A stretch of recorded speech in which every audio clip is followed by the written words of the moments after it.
Alright, picking right back up from where we left off. Alright, we've got 2 more meetings with him. And we're looking pretty good. Maybe we'll get it. Blood left Alice in the lurch. For solution she does search. 'Tis true she's the bandit of the church. The blood left Alice in the lurch. Good day, mistress. What brings you? I am come about my lover who is lately returned from Ireland. Ah, yea, and your current lover is, as I recall... Ah, yes, your lover at present is Owen Wood, the Reverend Dean of Armagh, is it not? Aye. And according to my notes, you were afeard he might die in battle. And yet you do not appear to be much pleased he's returned alive. Whatever is the matter, madam?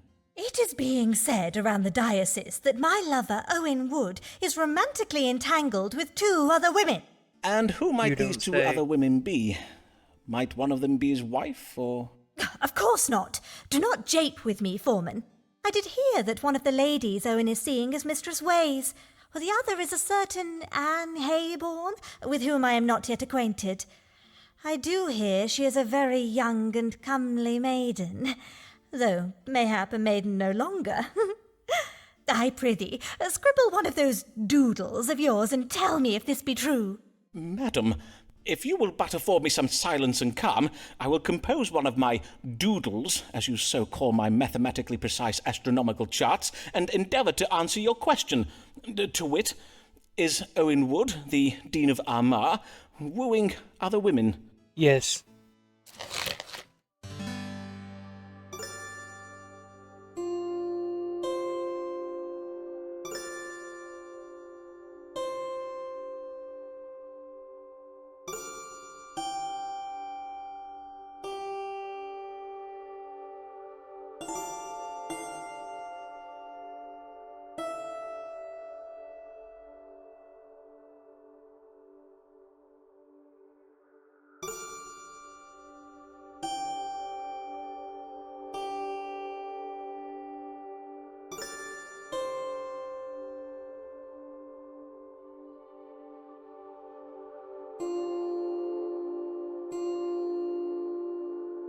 Yeah, sure.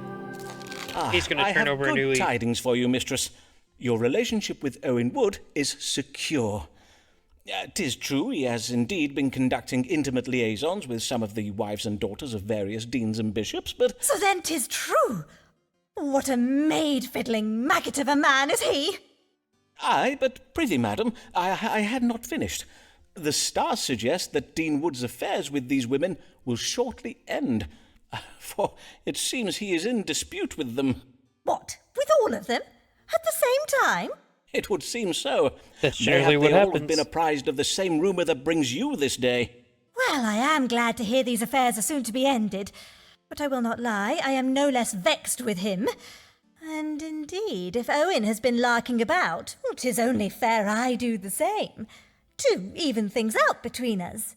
Ah, I think what you may be referring to is lex talionis. 'Tis the law of retaliation, as practised by the ancient Babylonians. Well, madam, indeed, if it would help square matters betwixt you and Dean Wood, you may consider me wholly at your service. Or just post consultatio. Dude, Forman's getting around even if he is a creep. Almost got the letter of recommendation.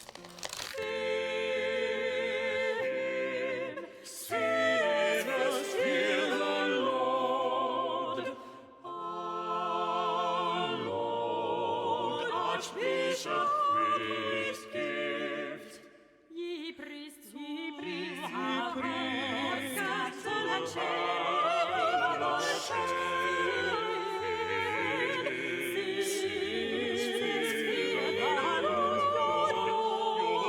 Archbishop, with gift.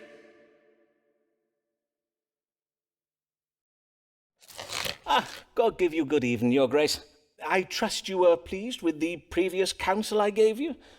The advice I gave against granting Owen Wood the bishopric of Salisbury.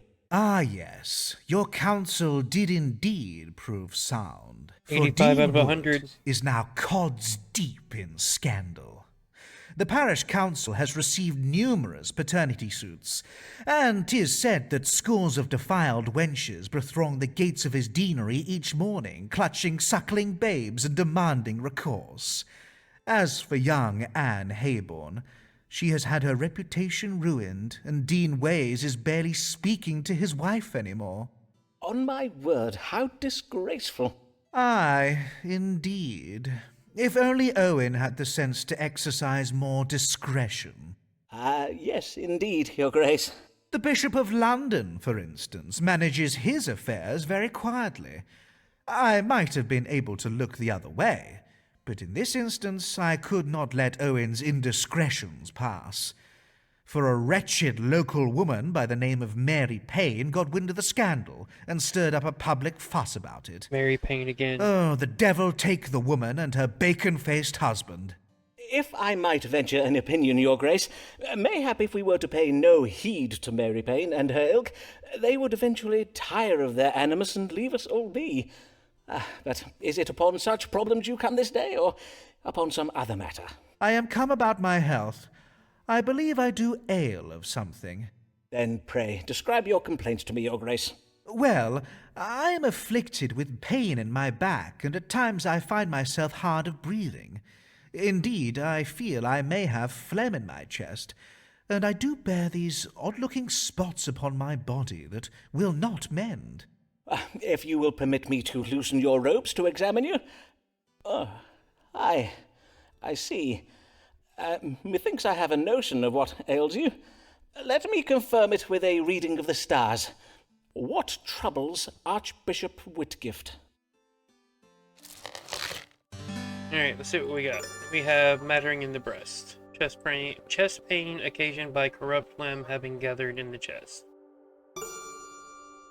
Knobs on the yard, a disease oft associated with lechery and characteristics by wart-like growths on the privy member. That didn't seem to be relevant at all.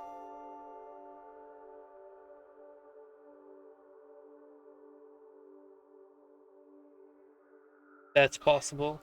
So we have mattering in the breast.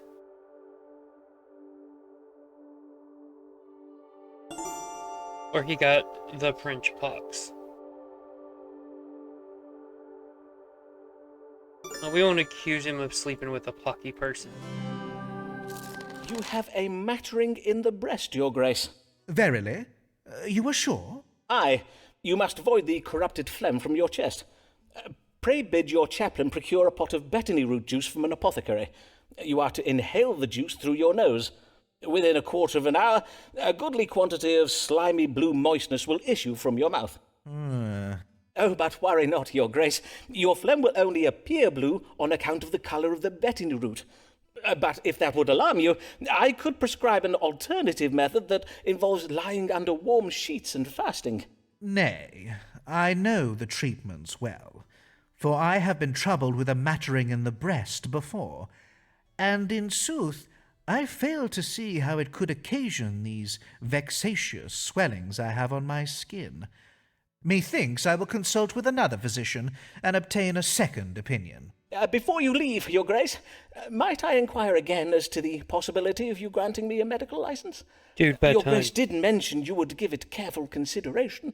Ah, yes, indeed I did I not?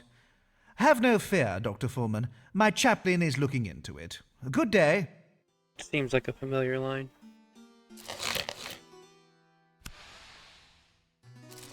Here comes Lord Devereux, ready to fight, wild-eyed and restless, he's been up all night. He may not know much, but he knows that he's right.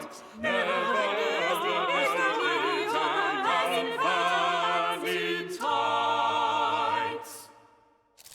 There is the Give queen, ye dude. good morrow, my lord. I trust your lordship is well this day. Well? God's body, am I likely to be well? I have been languishing under lock and key while all England goes to ruin. Ah, yes, I did hear something of your arrest. I Dude, you take didn't it your risk the encounter queen. with the Queen did not go as well as planned. Of course it did not. Her Majesty the Queen of England, awakening to find a man hovering over her bed like a grinning fool, clutching a bunch of flowers in one hand and a box of sweetmeats in the other?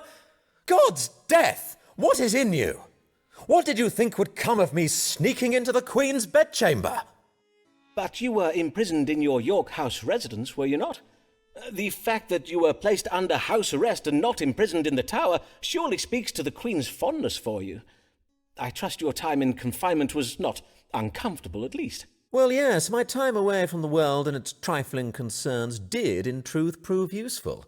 It afforded me time to reflect on larger questions, to take stock of my life and put recent events in perspective. Ah, I Because you see. tried to risk the Queen, And dude. what resolution did this quiet period of sober reflection bring you? A closer relationship with God?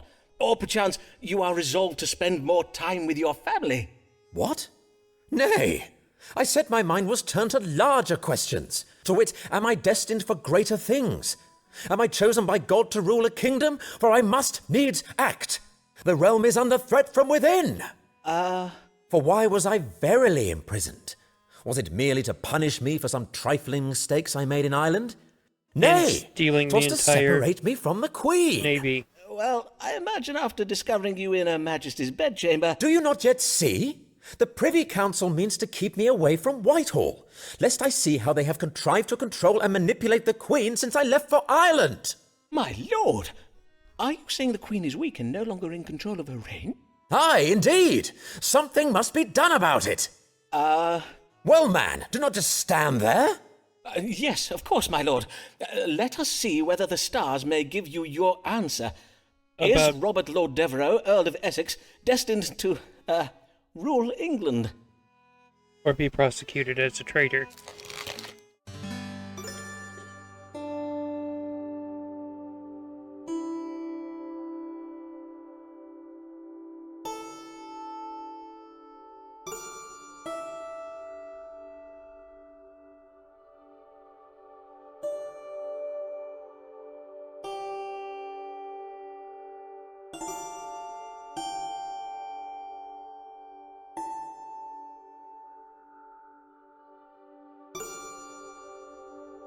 Yeah, how about we go with rein in the ambitions? My lord, I must urge you to temper your ambitions. The stars warn that if your lordship keeps to your current course, it will lead to death. Whose death, though? You mean my death? God's underlumps! And England may not be in so much danger as you imagine. The stars suggest that King James of Scotland will succeed to the English throne when Queen Elizabeth dies.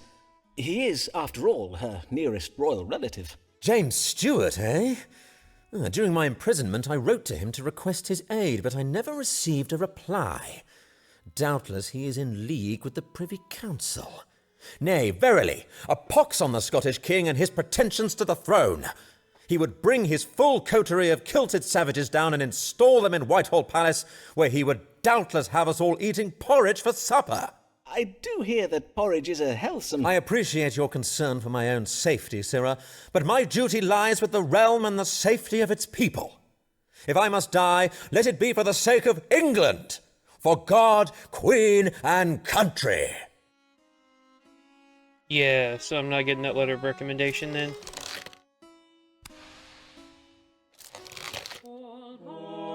Almighty God, redeem thy servant Sabbath track for thy eternal grace and mercy.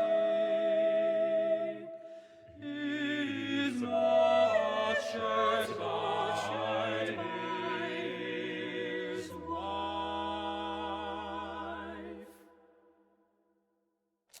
Good day, Dean Blarg. How now, good sir? I see you do ale of something. I do ail of something, Foreman. Forsooth, I fear I am very ill indeed, for I tremble day and night with fever, and my face does itch and prick with pain. Verily. You do exhibit upon your nose and cheeks a rash of a most remarkable hue. Before you do this reading for me, Foreman, I must have your word that you will not speak of this to my wife, Alice. In truth, I have had her believe that I was set upon by an angry swarm of wasps that have lately been nesting in the north transept of the cathedral. I do understand. A kind husband would naturally wish to shield his wife from any undue distress. Ah, yea, that of course. And there be also the small matter of the promise I did make to restore the Blagg family fortune before I died, and thus not leave my wife and children to live in penury when I am gone. If Mistress Blagg were to think that I am gravely ill, it would provoke some awkwardness between us that I would rather wish to avoid. Ah, I take it then that your finances are also in poor health. Alas, they are. For as you accurately predicted, the Archbishop never did grant me the bishopric of Salisbury. It would seem his grace is content for me to remain in my current state of penury. I see. Well, as to your wife, Alice, be not afeard, sir. We doctors take querent confidentiality most seriously. As we certainly have so did far. Say, testa Apollinum medicum secreta, among other things. Now, mayhap we proceed to consult the stars on the matter of your condition. With what disease is my querent Thomas Blagg troubled, and how may he be cured?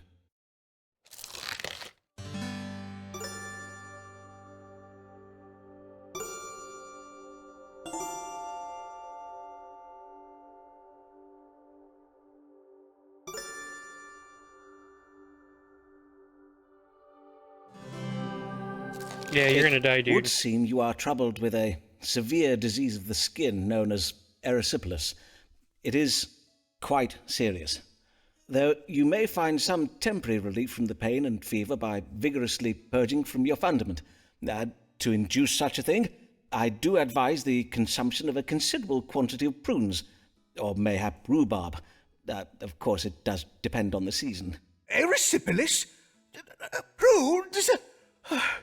O merciful Lord, if it be thy will that I should die, and if thou hast writ these mortal signs upon the stars, I beseech thee, have thy servant Simon Forman speak the truth. Prithee, sir, I had not finished. Oh, my dear friend, I will not lie to you. Your condition is quite advanced. In truth, I fear you must prepare for the worst.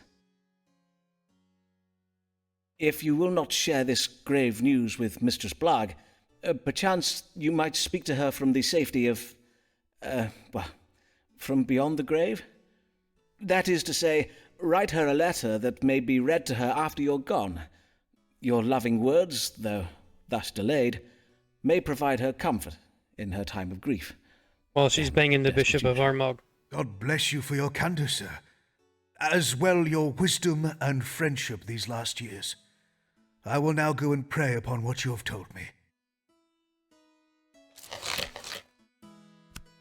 Okay, we got the letter of recommendation, so he can die.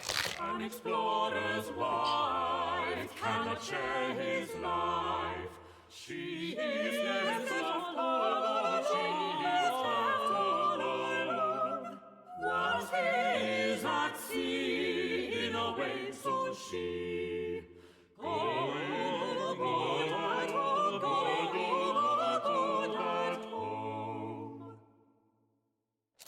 Good day, Mistress Fortescue.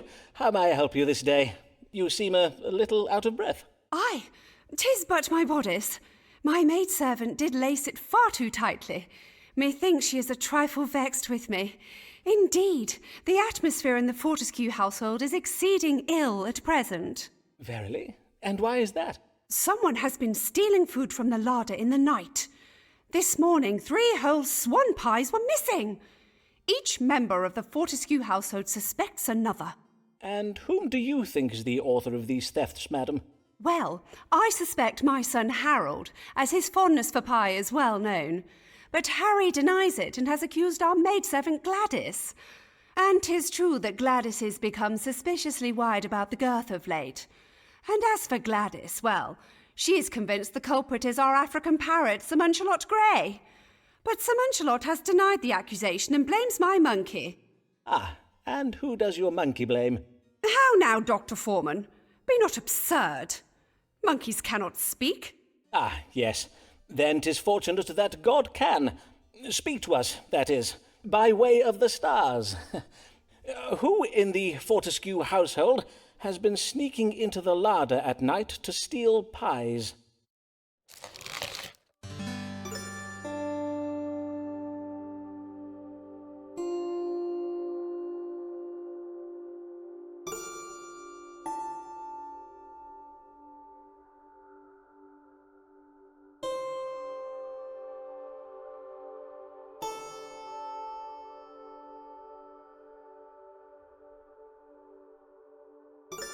So we blame Sybil for eating all the pies. Or somebody that has not spoken up. We'll go with that one. Madam, you may eliminate your son from your inquiries, for according to the stars, you have educated him well, and he knows not to steal pies. Harry is innocent, is he? Then who has been eating our pies? I am afeard it is the very last individual you would suspect. An individual who is in this very room with us now. How now, Dr. Forman? Surely you would not accuse me? Oh, nay, not you, madam. 'Tis your monkey. What was his name again? You mean to say Sir Nanahad has been stealing our pies? Oh, my days! What a naughty monkey! Quite. He is most naughty indeed, 'twould seem. I must at once to him go and apologise to Sir Lancelot. I never should have doubted him. God give you good even, Dr. Forman. You have been a bad boy, have you not, Sir Nanahad? Who's a naughty monkey? Yes, you're the naughty monkey. Yes, you're the naughty monkey. Good even, Mistress Fortescue. Dude.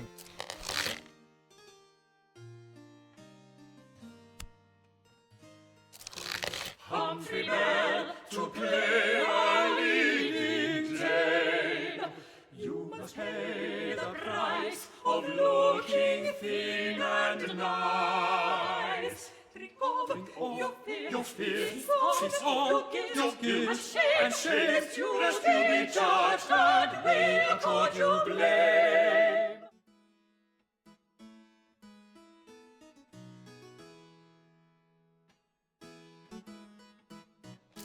Good even, Mr. Bell. What brings you so late this evening, young sir?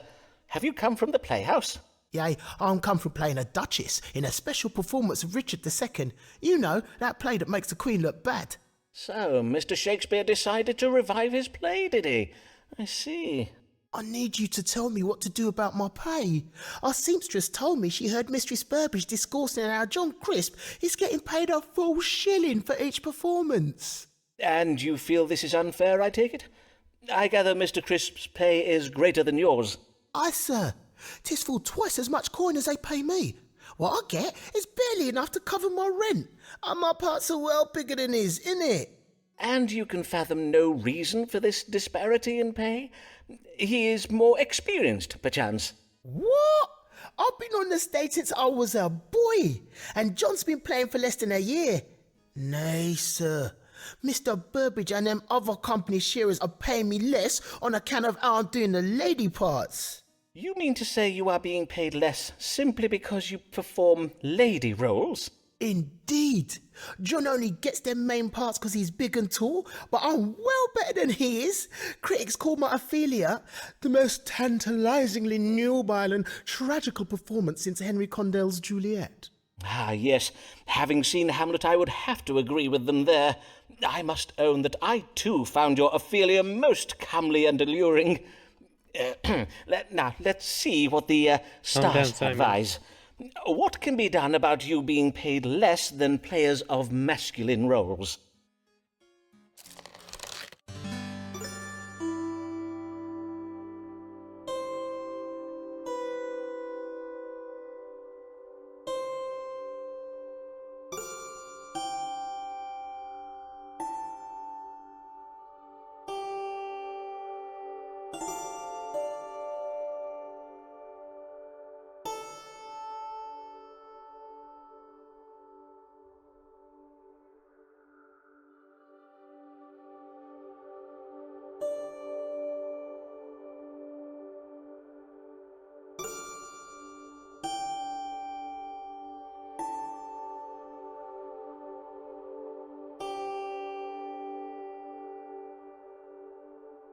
We'll try that one. According to the stars, your employers, the Lord Chamberlain's men, are very wise businessmen. How do you reckon that? On account of them contriving to pay me less than I deserve? Precisely so, Mr. Bell. And being so wise, they doubtless deter their hired men from discoursing upon the coin they receive for their labour, perchance to the extent where the men harbour such feelings of shame and suspicion about it, they would more readily show each other their privy parts before they would show their pay. Aye, 'tis true enough. We oft pull our yardles out when we're jesting about and that. But as for a man's pay, forsooth, 'tis considered most private. Well, such prudery must end if you and your fellow players are to advance your interests, Mr. Bell. Indeed, methinks that if you were all to begin freely discoursing upon these matters, you will find you are not the only player being paid unjustly. If you do decide to demand more coin from your employers, I advise you to unify with the other hired men and speak as one voice. Zah! We shall unify and demand them company sharers pay us equal coin for equal playing. We just started a union.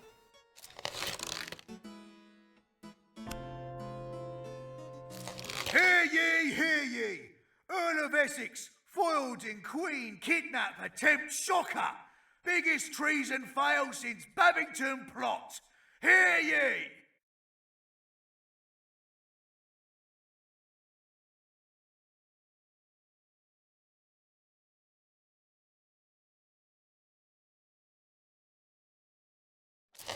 Alice Black, she is a wife. 'Tis one way to live a life, oft with misfortune and with strife, especially if you be Black's wife. Good day, Mistress Blagg. Pray tell, how did things fare with your gentleman friend, Owen Wood, the Dean of Armagh? Alas, 'tis all over betwixt me and Dean Wood. I did ask him for a small loan, and he was most insulting about it. We have not spoken since. And I think I know why his ardour for me has cooled, for I did lately learn that he has been bedding half the women in the diocese. You don't Yes. say. I too did lately hear of this. So it seems your stars were right. There verily were other women vying for Dean Wood's affections. But this day I am come about my husband. Methinks he is ill, yet he pretends he is not. Pray describe his symptoms to me. Well, yesterday I did remark that something was amiss when Molly McDoon and I returned from the playhouse. Well, there was a special performance of Richard II at the Globe. Know you of it? Oh, 'tis the play that makes the Queen look bad. I know of it. When I came in the door, there was an awful racket coming from our upstairs rooms. I went to see what the matter was and found my husband tucked up a bed, moaning and wailing, and with a monstrous rash all over his face. He told me some nonsense about having been stung by wasps, and that he is merely tired. But I do not believe him. I see. I bid you, Forman, tell me true, for I grow ill with worry. Is it grave? Blagg had better not think of dying on me afore he has paid his debts. For as his widow, by law, you would inherit them, would you not? But mayhap there is little to worry about. Let us consult the stars and see. What ails Thomas Blagg, the Dean of Rochester?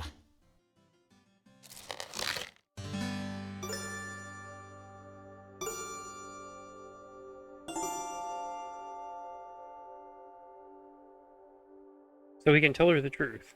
We can tell him his codpiece is swollen.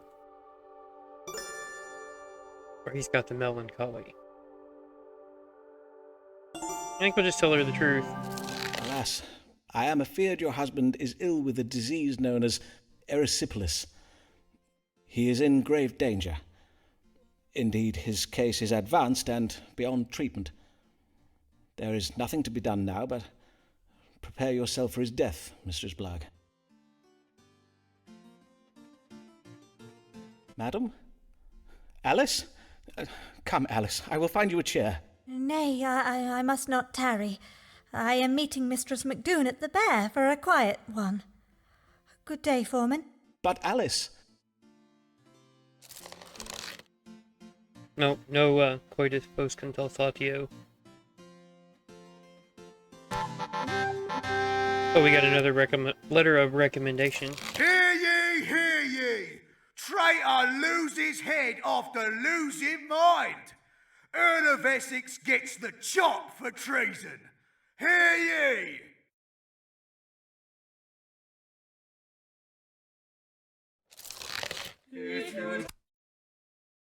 Let's see, we got 1, 2, 3. We've gotten 4.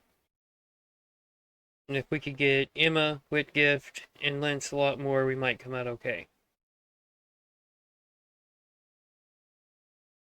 Try to argue with her, you will have no luck. She'll twist and turn your logic till your reason comes unstuck. Chastise Mary who you like, she will not give up. Will not give up. Well met, Mistress Payne. How fare you this day? Most well indeed, sir, for I am just come from taking my niece on an outing to Tower Hill. 'Twas to see the execution of the traitor Robert Devereux. Ah, I'm yes, sure you love that. Lord Devereux. What a tragic end to a promising career. And such a lovely beheading they gave us. My niece and I very much enjoy the hangings at Tyburn, but a beheading is so much more elegant, is it not?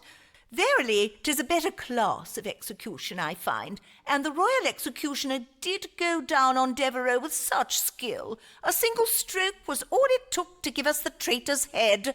Aye, 'tis true the royal executioner gives excellent... But I have no time to tarry here and gossip with you, Dr. Forman. I am come on a matter of great concern. And you are just the just the man worst. to help, methinks. For your prediction that Elizabeth's reign would endure was true. Whilst the Queen does have the appearance of being naught but a painted corpse propped up on a throne using artfully placed cushions, she is, in law at least, still alive. Praised be! Ah, indeed. Praised be. And what is this new matter that concerns you?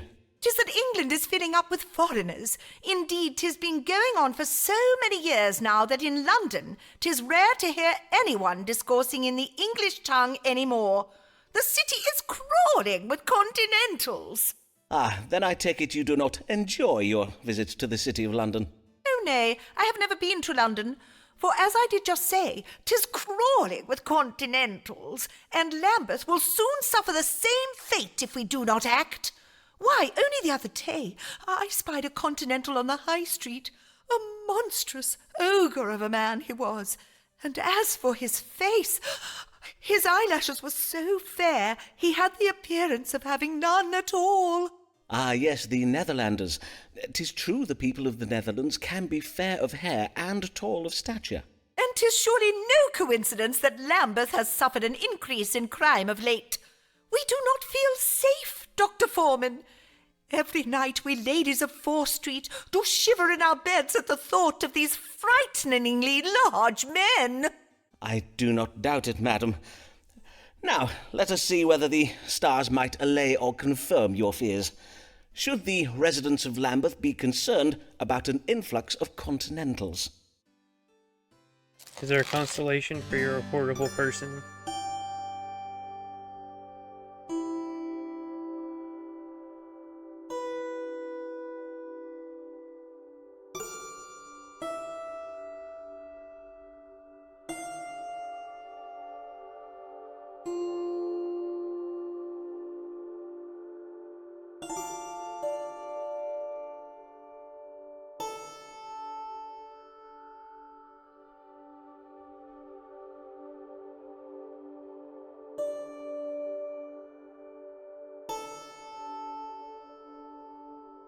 What?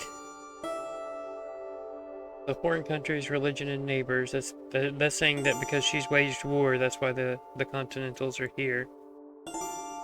I'll go with this one. See what it means.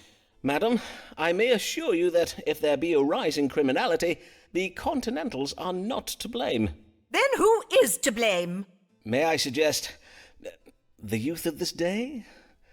The youth of this day are customarily blamed for social ills, and in this instance it would seem justified, at least according to the stars. As for the Continentals, it appears that elements of their culture and expertise may one day serve to enrich ours. Consider, for example, the additional dining options they have brought with them to England. Indeed, do we English not tire of our dreary custards and dull mutton roasts? Well, in truth, I am a little partial to their... What are those puffy pancake things with the crisscrosses on them? Waffles, I believe. Aye, I will own I am partial to those Netherland waffles. But pish, Dr. Forman, you learned man and fancy folk may discourse all you like about having your dinner tables enlivened with foreign cookery, but who is it that suffers when desperate continentals go a-robbing our houses and a-troubling our women? 'Tis us ordinary folk, 'tis who. I will have my husband write to Lambeth Palace and tell the Archbishop we will have no more of these continentals in Lambeth. Blessed day, Dr. Forman.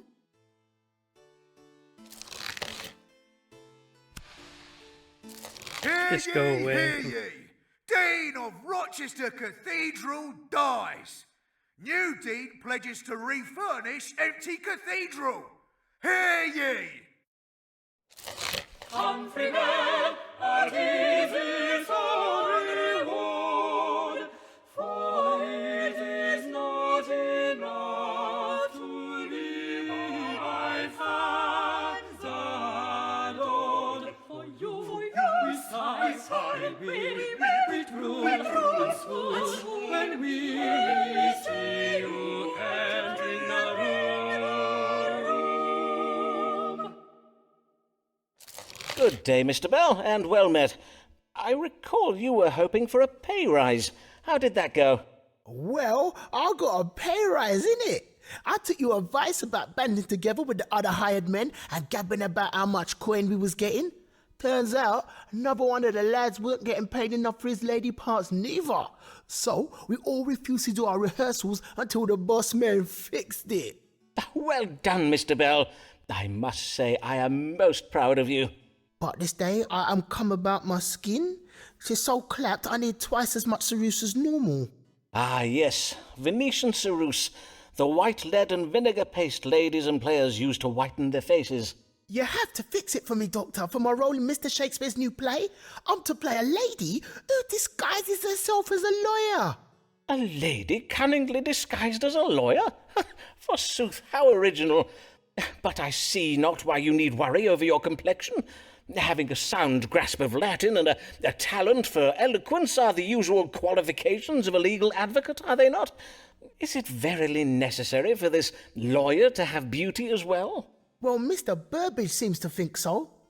These are enlightened times, and we must have confidence in our audience that they will accept, even welcome, the notion of a lady of learning, as long as she be lovely enough to lie with. I see. And 'tis true your skin is looking a little less than lovely at present. Let us see if we may find a remedy for it in the stars. What is the matter with Humphrey Bell's face, and what may be done to improve its appearance? Probably stop with the bulimia. Melancholy. Temperature of the liver. Ugliness. Sorry, you're just ugly.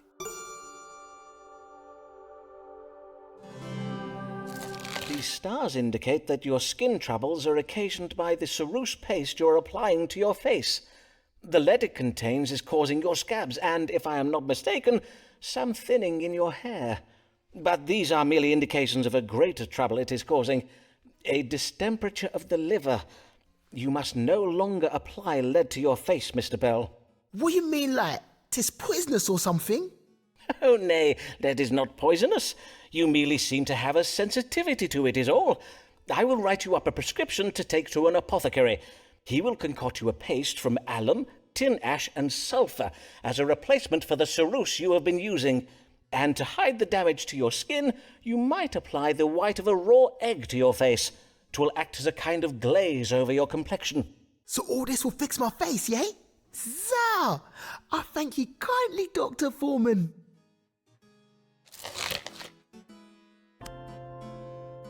Halfway there. Mr. Forman, doubtless I need not explain why you have been brought before the College of Physicians this day. We have been informed that you persist in practicing medicine without a license, in defiance of the law and in spite of previous warnings given you by myself and my distinguished colleagues. How do you answer this charge? Well, what do you have to say for yourself, Sirrah? I say that I am a good doctor, and that my many years of experience have allowed me to perfect my methods as a true physician. You would dare speak of your methods, Mr. Forman? We are informed that you write your patients' names and complaints in a notebook, doubtless all the better to blackmail them with. Ah, yes, my case books. Indeed, sir, 'tis most useful to be able to remember a querent's history. Furthermore, you use astrological readings not simply to predict the course of an illness or judge the best time for a treatment, as good medicine teaches us, but you find the cause of the disease in the stars. You refuse to examine your patient's urine for this purpose. Well, yes, And you would dare claim that in these past years you have gained medical knowledge and skill from mere experience? Then I invite you to provide proof of it now. You will submit to an examination. Oh, this crap again.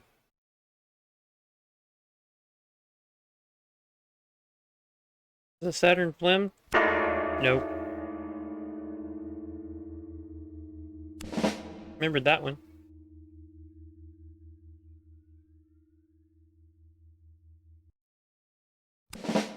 Hey, I guessed correct. Aries is the head. Silence! Simon Forman, you have failed this examination, and thereby have proved yourself unfit to practice medicine. Remove this charlatan, this carnival quack from my sight! What, again? I demand to speak with my legal counsel. You will regret this!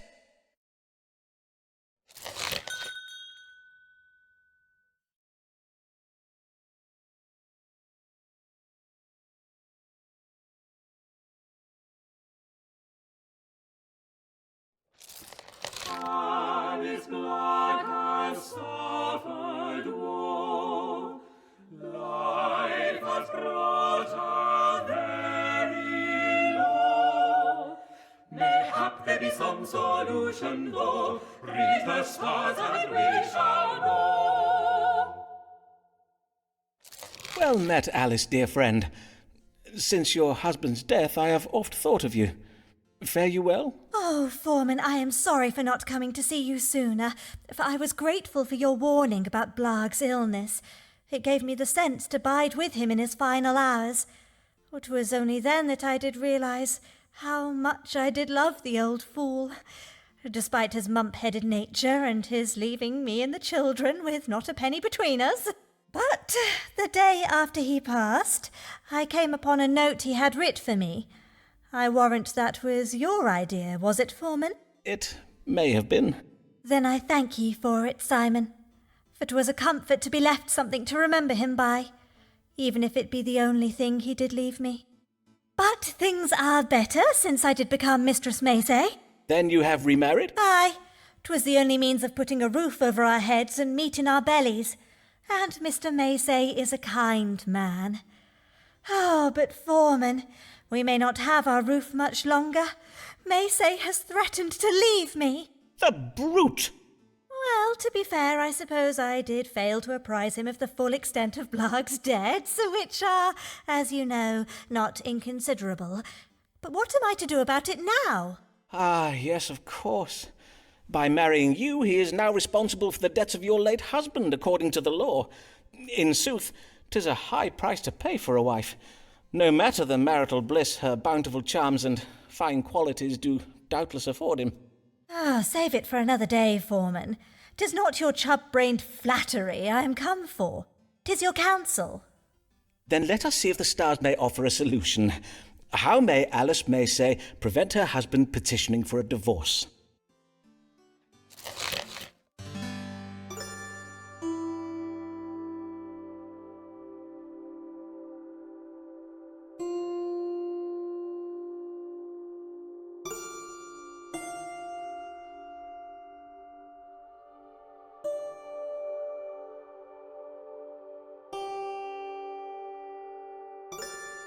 Take him on a family trip. Alas, you have little hope of calming your new husband's feelings about your late husband's debts. But the stars suggest that your family might go abroad, and thus put yourself out of the reach of Blag's creditors. You must do this without delay. Go abroad? You mean where foreigners live? Aye. My chart also suggests that you find some creative solution to ensure your husband's cooperation in such a project. Has he ever expressed an interest in the New World colonies? Or perchance you might suggest an extended tour of Roman antiquities? Nay, but I will put my mind to it. But if we do go abroad, this is doubtless the last time I shall ever see you, Forman. Yep. One more time. Hear ye, hear ye! Nation mourns death of beloved Queen. King James of Scotland tipped to succeed to the English throne. Hear ye!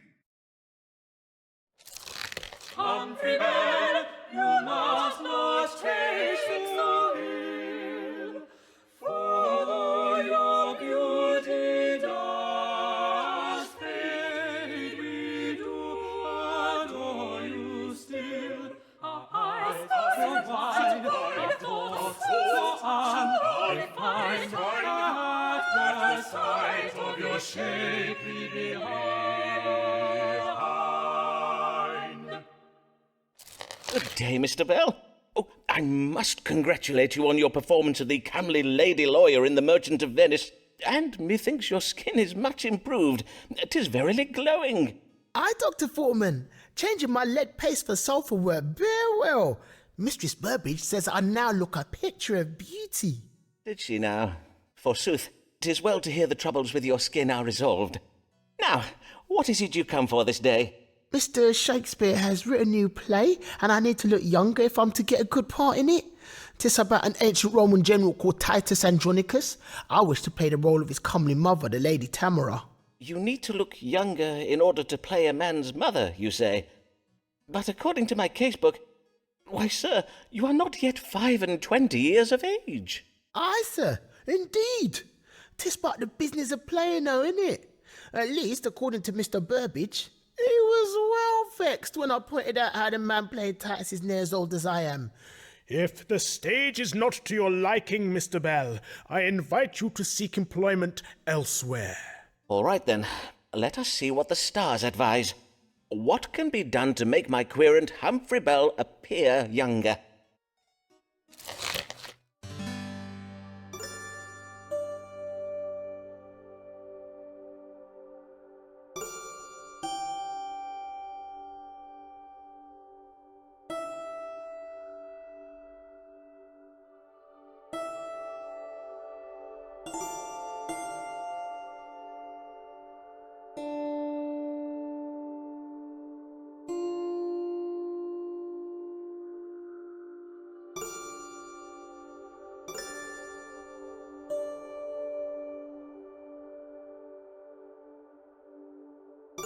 This one says it is cruelty involved. And this one just says legacy, so we'll try that. My chart suggests if you were to undergo some manner of transformation, it might help you recapture your youthful allure. Like, what kind of transformation? Well, you might consider changing over your appearance. My lady querents tell me that a change of hair or wig colour can leave them feeling quite renewed, particularly those ladies who have lately been cast aside by a lover. You saying I just changed my hair and bish bash bush a little younger? Apparently so. I am told that lightening the hair can be particularly efficacious, as it evokes a youthful, almost childlike appearance in a woman. Such lightening is easily achieved by soaking the hair in urine. Urine? Like stick my head in my chamber pot or something? Aye, mayhap after you make your morning water. Fresh urine is usually preferred, for then 'tis agreeably warm when applied to the head. I will not lie, that sounds mad. But if all the ladies are doing it, I might give it a try.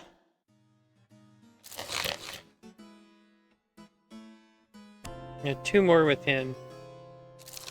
Oh, for dinners and parties, that never has mattered one. Say, can you conceive of what could be achieved if Fortescue were a man? Good morrow, Mistress Fortescue. How may I do you, sir? Oh, Dr. Forman, I have urgent need of your advice. Oh, woe! I know not what I am to do. On my word, madam, I have never before seen you in such a state. Pray tell, whatever can the matter be? 'Tis my husband, Captain Fortescue. God mend me! He has been implicated in a conspiracy to commit treason. Ah, yes, your husband, Captain Henry Fortescue. He is a great friend of Sir Walter Raleigh, is he not? Oh, methinks I see your problem. For Raleigh has been implicated in a plot against our new king, has he not? 'Tis said the plotters wished to oust the king and install the king's cousin on the throne. Or was Raleigh involved in that other plot? The one to kidnap the king and force him to appoint a more religiously tolerant privy council. In truth, there are so many plots against the English throne these days, 'tis hard to keep abreast of them all. Indeed, I know not which plot Sir Walter was arrested for, but I have heard tell that the Privy Council seeks to find conspirators amongst his associates. Hence I have been hiding my husband in our cellar and pretending he's still away at sea. But why would your husband fear arrest? Was he involved in Sir Walter Raleigh's plot? Nay, he was not. But all London believes that he and Sir Walter are very great friends. Ah, yes, I see. But what of your own friends, Mistress Fortescue? All those lords, ladies, and bishops who have so oft graced your table, would they not speak in your husband's defence? Well, dear Emma says she will speak for my husband, but alas, she now has little influence at court on account of some scandals of her own. As for my other acquaintances, they have all disowned me. They decline my invitations, and no one is at home to me when I call upon them. Even Sir Munchalot has stopped speaking to me. Even your parrot, madam? On my word, that is very cold. I beseech you, sir, read the stars and tell me how I might save my husband from arrest. Pray assure me he will be safe. Let us see, then. Is Captain Henry Fortescue in danger of being arrested for treason? If so, what might Mistress Fortescue do to prevent it? 3 options.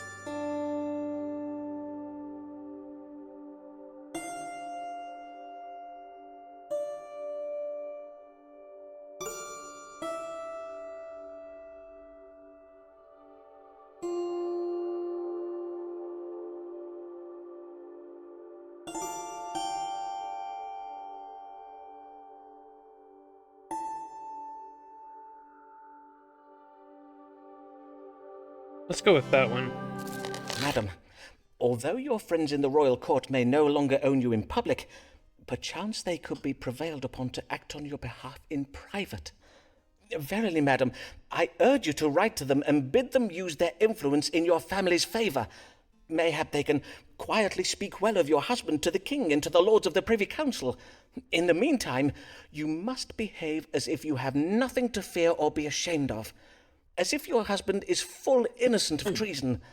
Hold your head high, Mistress Fortescue. But Dr. Forman, surely you see how low I am come. Madam, have you not before suffered the slings and arrows of social misfortune and yet risen victorious? Well, You had a house full of guests purging from all their orifices, and yet you did not waver. You suffered an attack upon your mucosal membrane by the most fiendish of New World fruits, those known to affright the bravest of conquistadors, and yet you soldiered on. And after you played the fool before lords, bishops, and countesses, still they thronged for invitations to your luncheons. Truly, madam, are you not a leader amongst women? Reclaim your place at London's dinner tables, and use it to save your husband. Take back your Camelot. Indeed, sir. I shall not be cowed by spiteful wagging tongues any longer.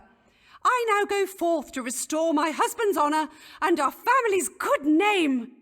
Fare you well, and Godspeed, Mistress Fortescue.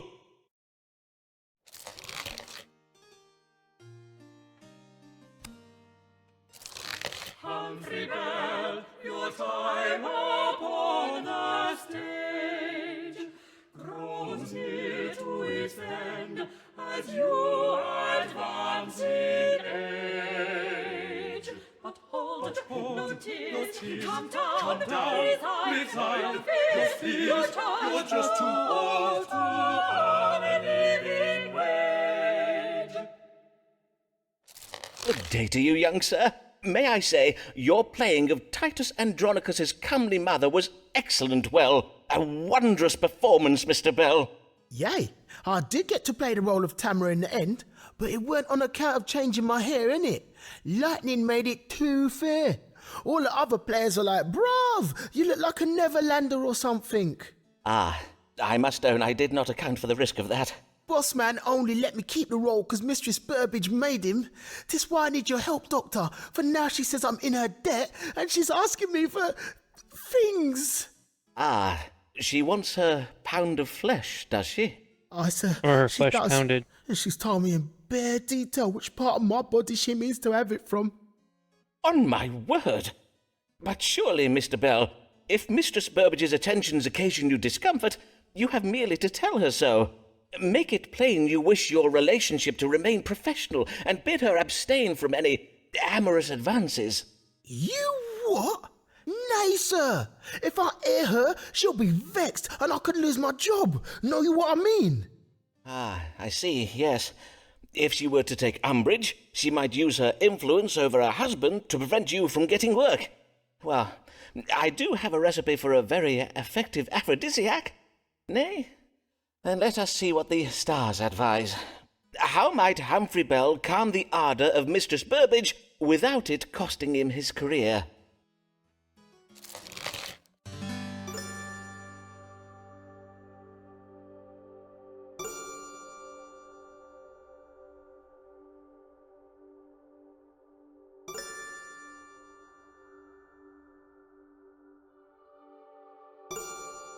Yeah, you're just gonna have to do it, dude. It would seem Mistress Burbage's behaviour can be attributed to her excessive sanguinity. To wit, there is an imbalance of blood in her body. It compels her towards an indulgence in lustful passions. What do you mean, like? She's ill or something? Her grabbing me backstage and trying to beg me, 'tis an imbalance of blood making her do all that. So, how do I help her fix her problem then? Her problem? Oh, nay, Mistress Burbage is not ill. Forsooth, indulging in her lustful passions is a most healthsome pursuit, which doubtless brings her much pleasure. Indeed, the only person who has a problem with her lustful activities is you. You what? Perchance you could find a means of adding cooling and drying foods to the lady's diet to counteract the fiery moistness of her sanguinity. I suggest myrtle berries, lettuce, and mallows. Methinks I can add them plants to the morning potage she takes during rehearsal, and if that don't make her move from me, I might start adding poison in it. Sure, you just poison her.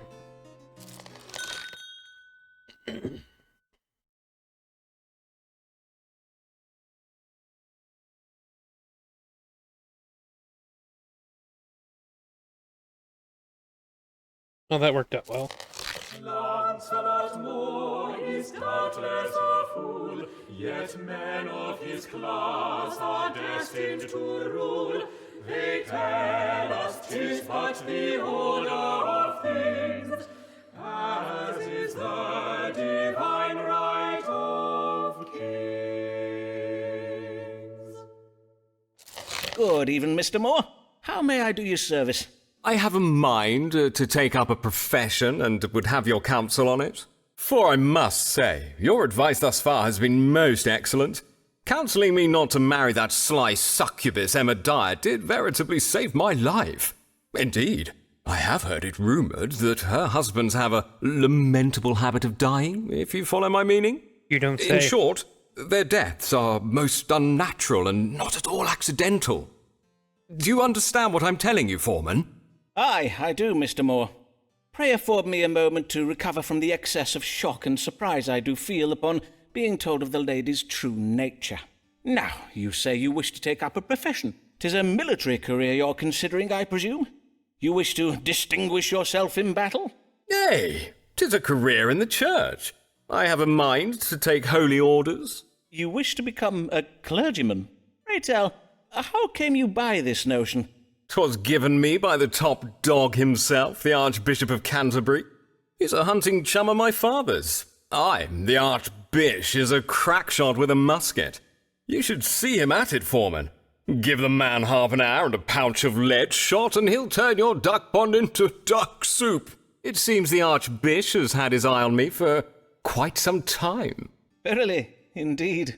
He says I show great promise, and that under his personal tutelage I should rise very rapidly.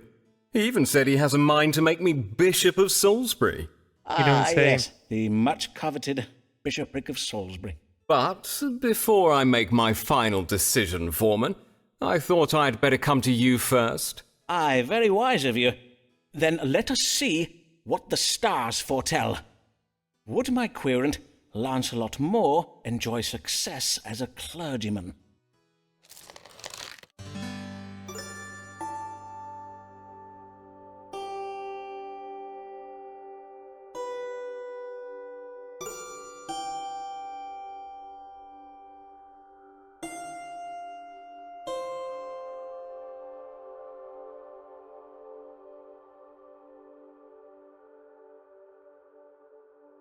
Yeah, I don't see that one happening. We're gonna go with this one. May I discourse frankly, sir, as someone who has guided you these many years past? Yea, I suppose so. You're full Have of you shit. considered that your particular tastes and proclivities might be ill-suited to a life of service in the church? My tastes and proclivities? Ha! If you only knew of the tastes and proclivities indulged at the Archbishop's Palace in Lambeth, I would tell you what they are, Forman, but what occurs at Lambeth Palace bides. At Lambeth Palace. Yes, I'm well aware. But as for his offering you the bishopric of Salisbury, well, the stars do indicate that His Grace has promised the bishopric of Salisbury to every dean from here to the Isle of Man. He is unlikely to ever grant it to you. Verily? He has? How very wrong of the Archbishop to make promises he does not keep. You were very right to warn me of this, for I do not think I could bide the company of such a man for long. I thank you, Forman. You have served me well this day.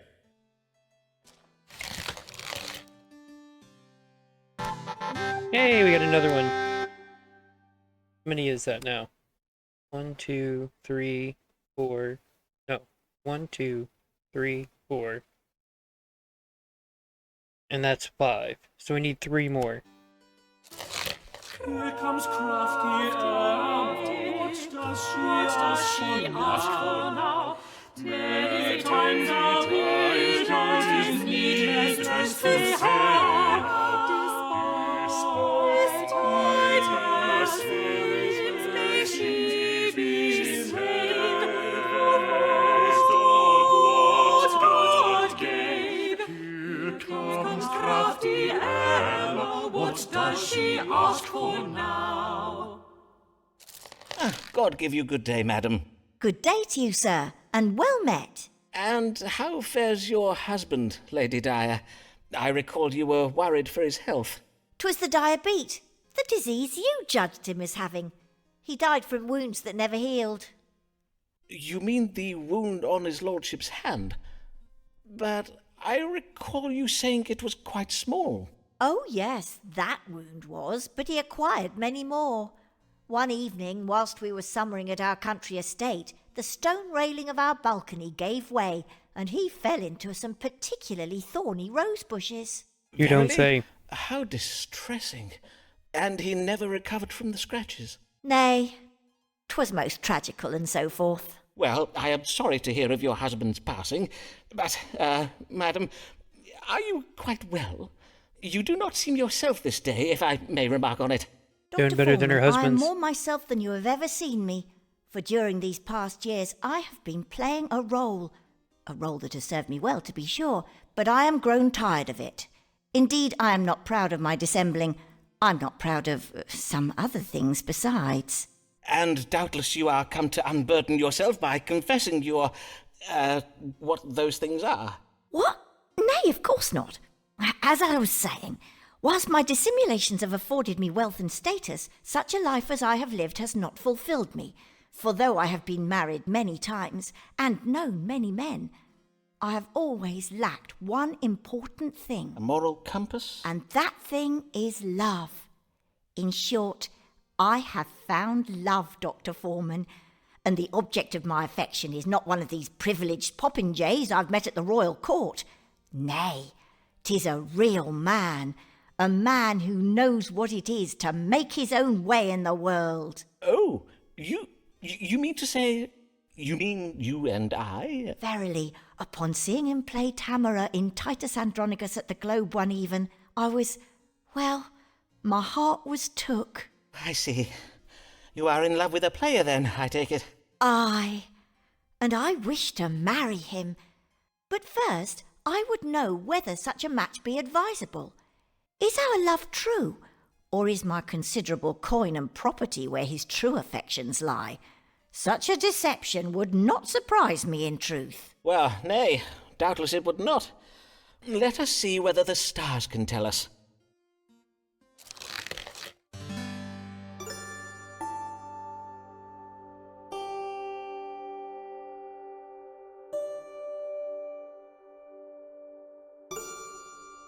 So the first one is he's a gold digger.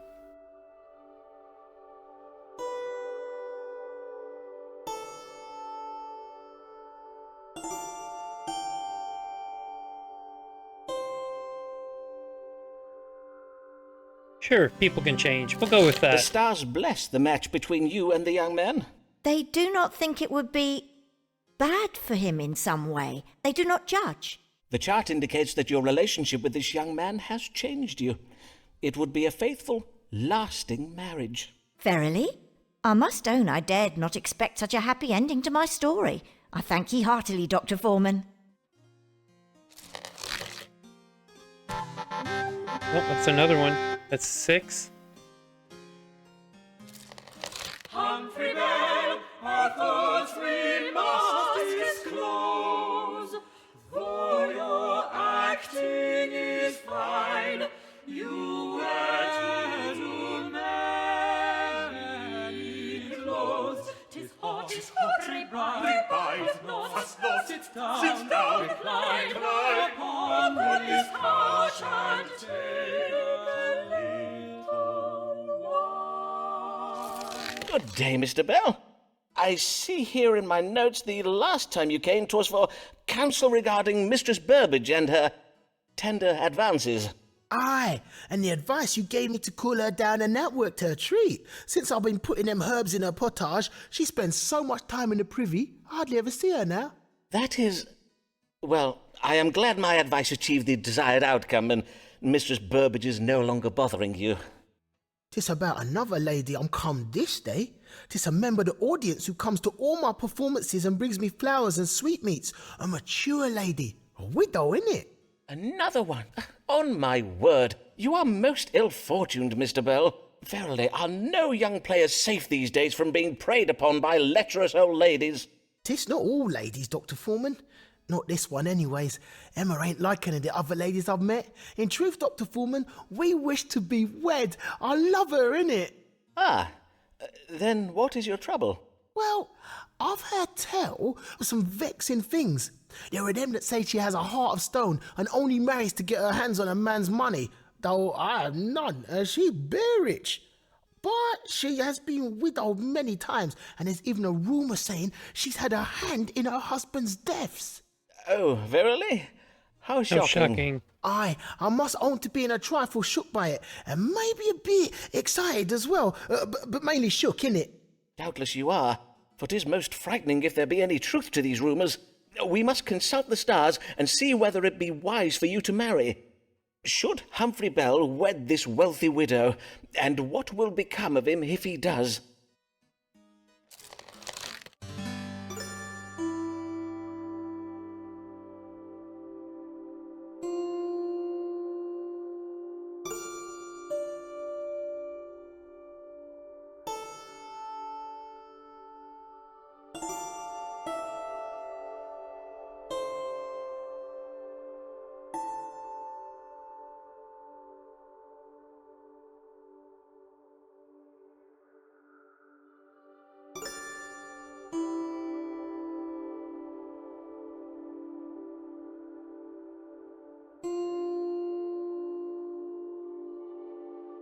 Yeah, I think it's that one.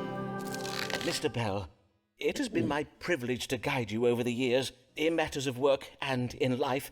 Wisely, I hope, but certainly with the greatest sense of care for your well-being. Indeed, I have come to think of you as a father might think of a son. 'Tis a responsibility I have not taken lightly, and in loco parentis, as it were, I feel an obligation to... Sir, begging your pardon, sir, but I'm going to stop you right there because I need to know, innit? Should I marry Emma or not? Yes, I believe you may safely marry this lady, Mr. Bell. The stars suggest the rumours you did hear about her are needlessly cruel. So this all lies then? Well, not quite all lies, nay. The stars do also indicate that the lady was formerly most fixated upon the acquisition of money, though 'twould seem she no longer harbours such pecuniary passions, such as is consistent with her desire to marry a penniless player such as yourself. Sir, it is decided. I shall marry my dear, sweet Emma. I'd be honoured if you came to see us wed, Dr. Forman, if you be not too busy in that. The honour shall be all mine, young Humphrey. Can I get that letter of recommendation before you get married, though? Just saying. No, we got it. That's 7. Mary oft takes her young niece to the cockfighting pits. She prefers a hanging, though she readily admits. Viewed after drinking turnip wine until she's off her father. Good morrow, Mistress Payne. It has been quite some time since I last saw you. Did you ever hear from the Archbishop? I recall your husband was intending to write to him, expressing your concerns about the Continentals. Aye, we did write, but he never replied. Not that I am surprised, mind you, as they do say that Archbishop Whitgift is a very idle man, not to speak of the unsavoury goings-on within the walls of Lambeth Palace. You don't They say. say that in the great dining hall the Archbishop and his guests do feast and carouse from dusk till dawn, and 'tis said that in some of the palace rooms they indulge in fornication and sodomitical sins. Verily, No. indeed. Then, doubtless that leaves him very little time to reply to every... Truly, methinks being surrounded by such decadence and corruption of the flesh is likely to have made the Archbishop very hard. Aye, bearing witness to so much vice would make a man very hard indeed. Hard? The other thing she Dr. said so Forman? far that I agree with. Insensible to the needs and difficulties of ordinary folk such as you and I. Verily, I do not wonder that such a hard man gave me no satisfaction.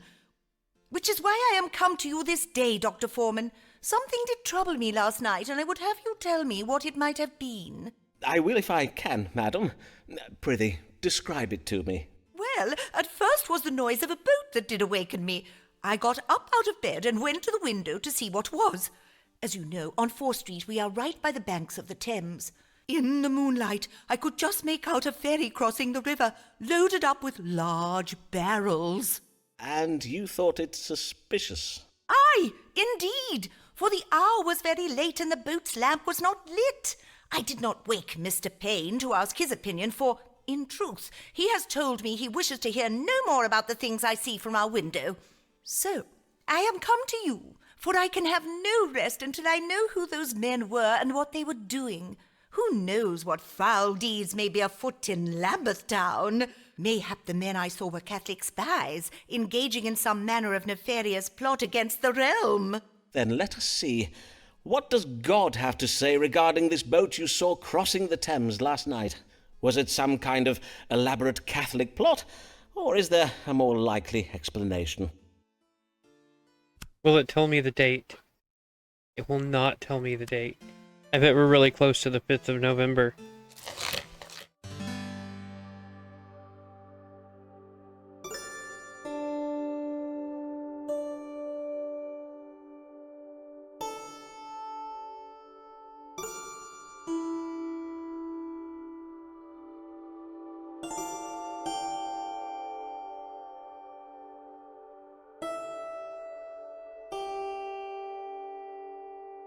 It's the gunpowder treason. The 5th of November. You did well to come to me, Mistress Payne. The stars confirm that the events you witnessed last night do indeed portend of doings of a most foul and sinister nature. I will pass your information on to one of my querents, whom I may not name, but who is a member of Her Majesty's Secret Service and reports directly to Her Majesty's Privy Council. I knew I could rely upon you, Dr. Forman. You and I doing such important work together. We make quite the team, do we not? I would not say that precisely. Do not be falsely modest, Dr. Forman. False modesty is naught but the sin of vanity in disguise. Now, I must to home hasten to tell my neighbours. Forsooth, I must warn them of this grave threat and bid them keep a watchful eye on our local Catholics. Blessed day, Dr. Forman.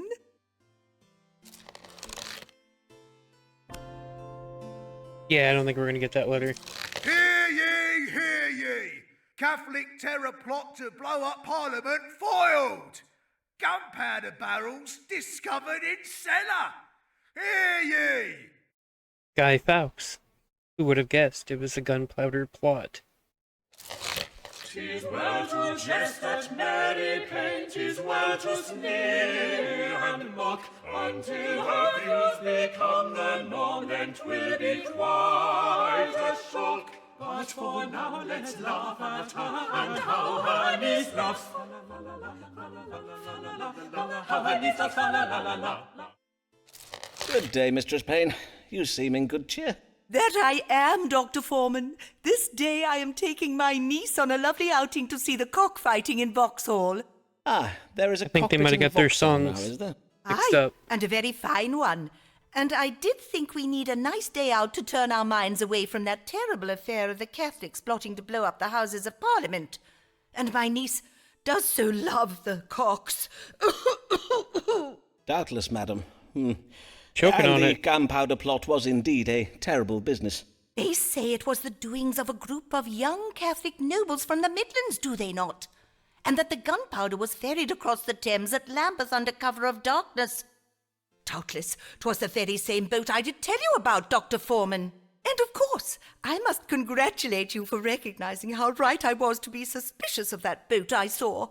Now, I bid you tell me, and do not be coy, Dr. Forman, was it your relaying of my information to the authorities that foiled the gunpowder plot? Did you and I save England from the Catholics? I am afraid, madam, that I am not at liberty to confirm nor deny my involvement in the matter. Ah, but oh my days! Are you ill, Dr. Forman? Mayhap we are both troubled with the same disease, for my eyes do also twitch and prick with pain. I did remark the condition of your eyes. They are very red in appearance, and you seem troubled with a hacking cough. For how long have you had these troubles? Only these past few days, and as well as my eyes and my cough, I do also find it a trifle vexing to breathe. Then let us now consult the stars. What ails Mistress Mary Payne?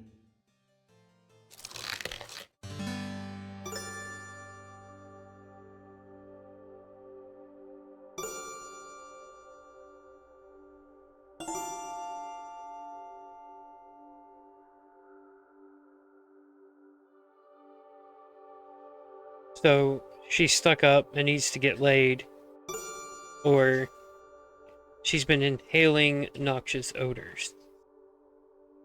We're really close to getting a letter of recommendation, so let's just tell her what she wants to hear. Ah, madam, your symptoms are occasioned by noxious odours.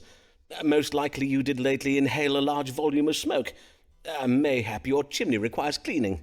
Indeed it does not, Dr. Forman. My cleanliness is unimpeachable.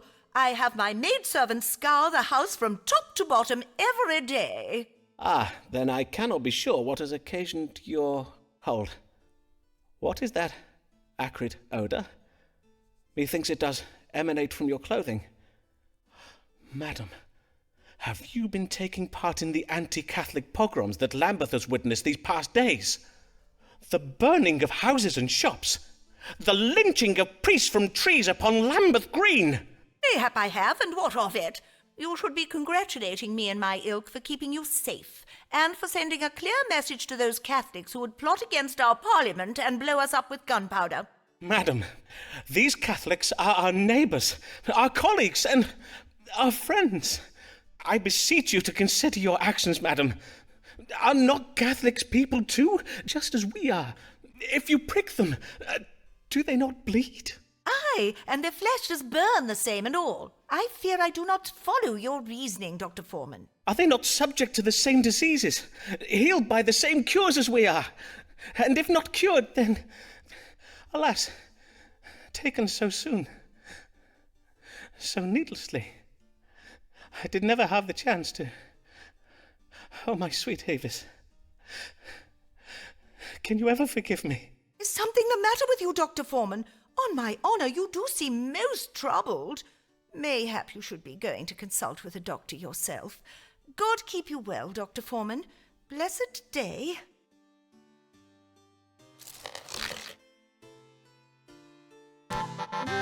Hey, we got the letter of recommendation anyway. I didn't think we would. Not that I know that that's necessarily a good thing, but I think that gets them all.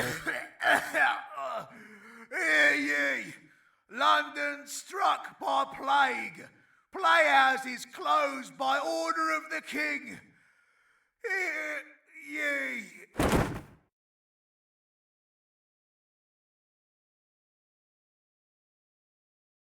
So the plague is back. We got 1, 2, 3, 4, 5, 6, 7. We did get 8. We did not get Amelia Lanier, Robert Devereaux, which he's dead now. Nicholas Mugg, he's dead now. We didn't get a letter from him, but I don't think we actually had time to get a letter from him. And Ricardo Ferraro was never going to give us one anyway because he was lying. And that only leaves John Whitgift. So, let's have a look at the plague. Save us, Almighty Lord. Save us from the wrath of God. Upon us he hath wrought his vengeance, just resting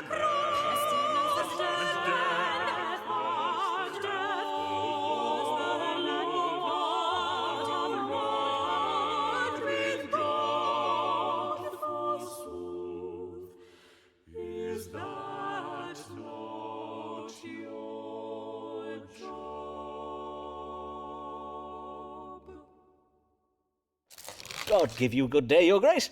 How fare you this... Know you whether the plague will reach as far as Lambeth? Have you seen it in the stars? Ah, the plague that has begun to spread throughout London. Rest assured, your grace, if the plague does indeed reach Lambeth, the people of Lambeth will have me, Dr. Simon Forman, at their service. My renowned strong water cure will doubtless be required... I bid you, read the stars for me now. Will or will it not reach Lambeth? Of course, as it pleases your grace. Let us see what the stars have to say. Will the London plague reach beyond the city walls to Lambeth?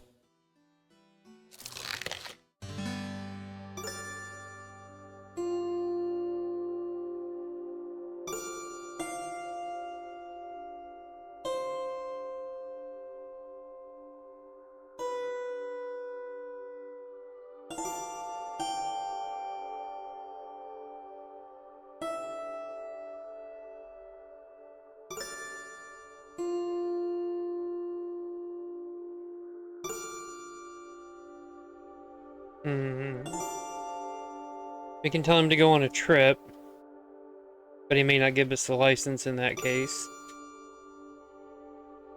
This one scares him. Let's tell him what he wants to hear, and maybe he'll go ahead and give us our license. Yes. The stars are most clear on the matter. Very clear indeed. Then what do they say? Tell me! Well, before I give you my answer, I would have your decision on granting me that medical license we spoke of on your previous visits. I am sorry, your grace, but I must insist upon it. I would gladly do so, but I find my hands tied due to various episcopal and doctrinal... As I see you are determined not to let the matter rest, I will speak true. Some years ago, the Queen's physician, Dr. Richard Smith, did write me a letter on behalf of the College of Physicians. He warned me in the strongest terms against granting you a medical license. So you see, I cannot grant you a license without raising the ire of the College of Physicians. But... Now, Dr. Forman, doubtless you are thinking that a man of my position One of the most powerful men in England should not be so easily put off by such a letter. However, and methinks you know this from your own experience, the college is a terrifying organization that will stop at nothing to get their way. One would be better off to find the Queen herself than the licensed doctors of London. For whilst our Lord God in heaven may be merciful, the College of Physicians is not. Aye, verily, I must own that what you say is very true. But mayhap I will furnish you with a letter of recommendation to the University of Cambridge. They may confer upon you a medical degree, and thereby a medical license. I thank you, Your Grace. Now, prithee, answer my question. Gladly, Your Grace, for I can assure you the plague will remain within the city walls and not reach as far as Lambeth. Excellent. Indeed, that is well to hear, for 'twould be most troublesome to have to relocate the palace household to Sussex. Before you go, Your Grace, I believe you were intending to write me a letter of recommendation. Well, indeed, I will reflect on the quality of advice you have given me over the years, and if I judge that you have acted with some skill, then I will have my chaplain draft you a letter of recommendation and have it sent to you. Good day, Dr. Forman.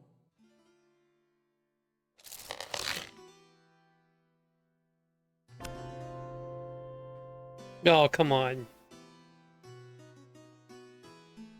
Well, we got our 8 anyway.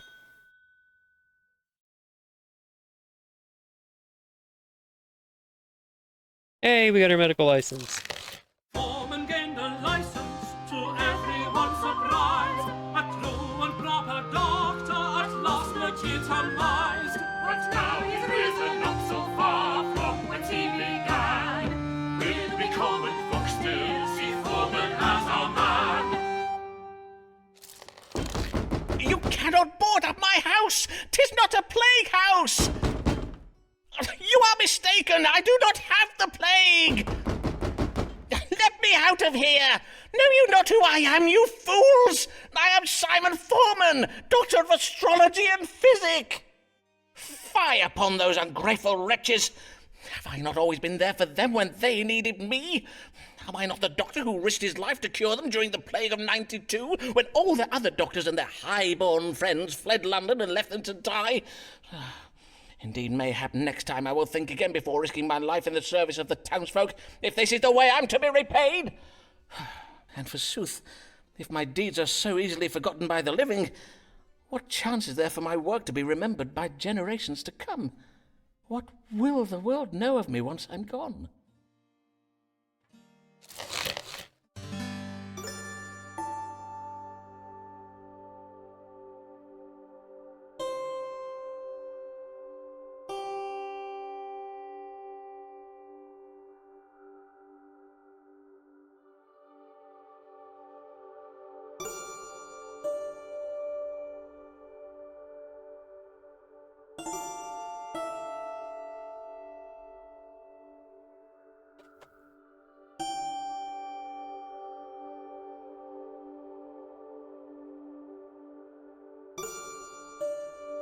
I think we'll go with this one, since, you know, they made a video game about him. Ah, I see. Many years will pass before my work is to be given the recognition it deserves. Men living centuries from now, mayhap even ladies, will study my treatises and casebooks with great care and write histories about my work. But hold, does not Mr. Shakespeare tell the lives of great men upon the stage? Perchance playwrights will use the wondrous stage machinery of the future to illuminate my work. Mayhap the story of my life will be told by players. For my work is of great historical importance, and now that I have a medical license, not even the College of Physicians has the power to discredit me. But if I am to go forth into the world to make any further contributions to the advancement of medical science, I must find a way to pry these wretched boards off my front door. William! William! Fetch me a crowbar!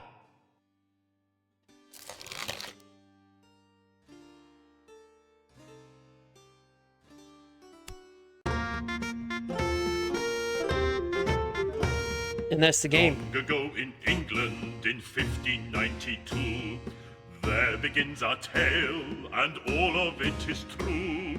Through all of London, bubonic plague it spread, covering folk in weeping sores and leaving thousands dead. From towns and cities, doctors they did flee, leaving their patients to die in misery. But one brave doctor stayed when all the cowards fled. Might have been because he was too sick to leave his bed. Forman made a plague cure and used it on himself, then left his house to restore London's true health. Huzzah! Huzzah! Huzzah! Huzzah! Huzzah! Huzzah! Huzzah! Huzzah! Simon Forman, he cured us of the plague. 'Tis true, some details are a little vague, but we know he used astrology and knows his own strong water. So what if he be not a proper licensed doctor? But then the doctors started to come back and saw themselves replaced by a man they called a quack. They said This man has no medical degree. He treats his patients with bad astrology. So Forman to vowed. get his license and make the doubters see that he was now the best doctor in the city. I will pay no heed, he said. To those who scoff and laugh, For my satisfied patients will speak on my behalf. Simon Forman. Alright, that's been Astrologaster. And they actually include a link if you would like to read his actual case books and learn more about it. But that game was about 3 hours longer than I remembered, but it is still an absolutely great, fun little indie game. And I think we'll probably do another small indie game before we go back to Satisfactory. But I'll go ahead and close out Astrologaster. Thank you guys for watching. I appreciate it, and I will catch you in the next one.